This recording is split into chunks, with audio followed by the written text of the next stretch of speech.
Chaque lettre, dans toutes les cultures, et dans notre alphabet romain c'est le cas, c'était le cas dans les alphabets dits sacrés, les alphabets sanscrits, les alphabets grecs, chaque lettre a un sens, a des sens en fonction du son.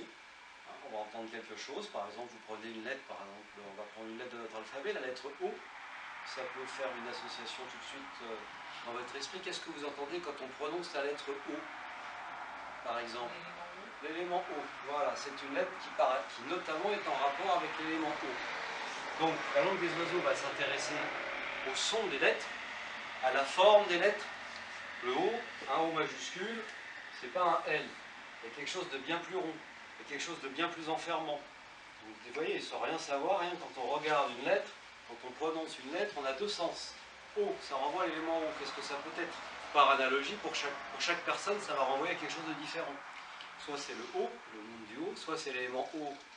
Donc les émotions, pourquoi pas, la créativité, tout ce que vous voulez, tout ce que vous y associez. Cette lettre-là est bien liée à l'élément O. Mais aussi par sa forme, ok, c'est une lettre qui va exprimer ou qui va nous renvoyer au tout, à l'unité, à la globalité, ou alors à l'enfermement.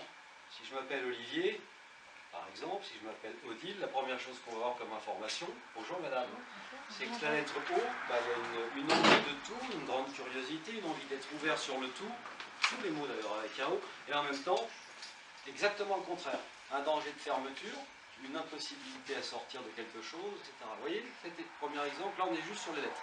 Mais c'est pareil pour les mots.